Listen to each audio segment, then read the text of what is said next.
Mas Tuli. matapang pa yung sa tatay niya, tingin ko. Pag pusong mamon, mamon. Pag pusong bato, bato rin yan. Pag ang kalaban niya, mas siya. Pag pang banal, mas banal siya. Sir, pwede mabala ko kayo? Nagsasurvey lang kami dito kay Sarah. Okay lang ba? Yes or no lang to? Ano? What is that? Sarah, ano ka? Sarah ka? Yo, siyempre. Hindi, di ba ito kasi ang tanong? Di ba tinatanggal siya sa pwesto? Pabor kayo doon? May siya tatanggalin eh. 32 million ang bumoto sa kanya. Sa bagay. Pero, Eh, ilan lang ba yung mga sa Congress? ang ano kasi, ang issue kasi, taga dito sa Distrito 3 ng Maynila, pabor daw na matanggal siya sa pwesto. Eh, kalayaan nila yon. Kalayaan ko rin. Meron Oo. tayong freedom. Meron tayong freedom, no? Kaya ako, Para sa sana ako. Kay Sarah ka, no? Solid. Hindi naman solid. Eh, kitang-kita naman eh. Kitang-kita naman yung ginagawa na, kumbaga parang ina-attack lang siya pababa, parang ganun. Or ano, nilalaglag Isa na siya. yun sa mga... Dahilan. Marami siya, parang dadaan siya sa butas ng karayom. Bago siya makapunta sa Oo, kasi talagang pababagsakin siya. Siguro kita niyo nung nagawa ng tatay. Ano nagawa ng tatay? Legacy. Legacy. Diba marami? Para sa ano mga supporters niya, marami. Pero sa hindi supporter, wala akong magagawa. Pero sa nakita ko, sa tagal ko rito na buwabiyahe ng UB Express, marami nakita kong pagbabago. Bago. So, siyempre kayo yung nasa kalye, di ba? Oo, araw-araw. Araw-araw. So, kayo yung unang pinaka nakakaramdam kung ano yung pagbabago, di ba? Yung dinadaanan ko lang sa Ross Boulevard eh. Yung Manila Bay eh, yung Dolomite eh. Legacy na yun. Kasi Legacy nung na araw, yun. hindi ka makahinga dyan sa baho ng Manila Bay. Tapos sabi pa nila, yung, di ba, may lisensya ka. Mm. Yes. Di ba, legacy rin daw niya, yung 10 years. 10 years, no? Marami siya nagawa. Marami. Kaya lang ayaw admit nung, siyempre, hindi natin masisi. Sarado isip nung mga ganon. So, Kaya ako araw-araw na biyahe, alam ko yung dinadaanan ko, pati pasero. Kumbaga, merong ayaw, merong gusto. Pero sa nakikita ko, napapanaw na. Kailangan talaga, kagaya ng tatay niya. Or mas magpapatuloy. matapang pa yung sa tatay niya, tingin ko. Ito. Oo, babae yan, pero mas matapang pa. Maldita nga, di ba sabi ni Didigong? Maldita rin. Pero, kahit ganyan siya, alam ko merong pusong ano yan. Pag pusong mamon, mamon. Pag pusong bato, bato rin yan. Pag sinabi nga ni Duterte, pag ang kalaban niya demonyo, mas demonyo siya.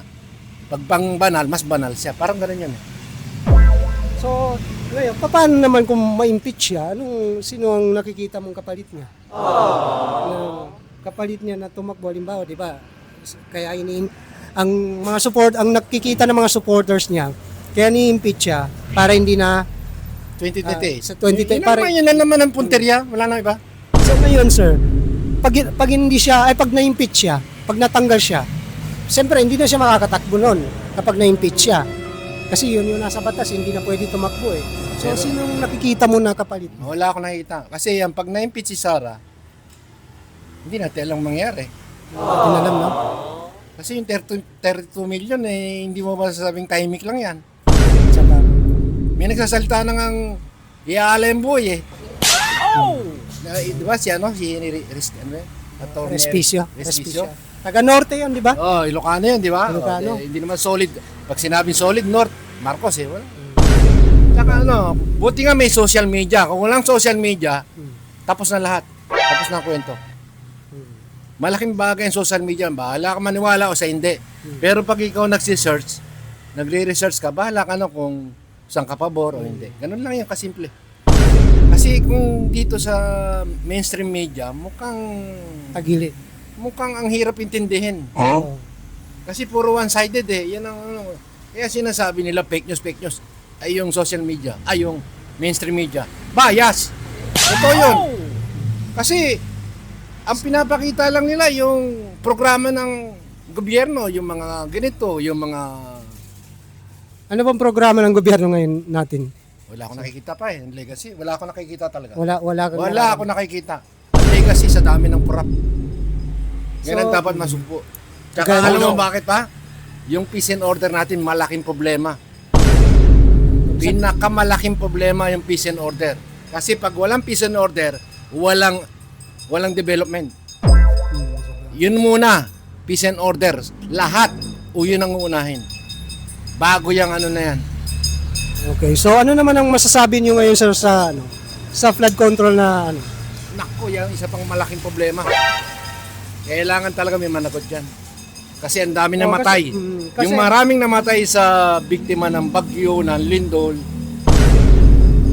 yun ang doon sila ano. So kaya ang sigaw ng mga supporters nito para mapanagot daw yung mga sangkot doon or mastermind doon sa flood control, si Sara lang daw. Di ba nagbitaw na sila ng salita? Okay, sige, thank you po ha. Thank you sa opinion ha. Thank you po, thank you. Tara.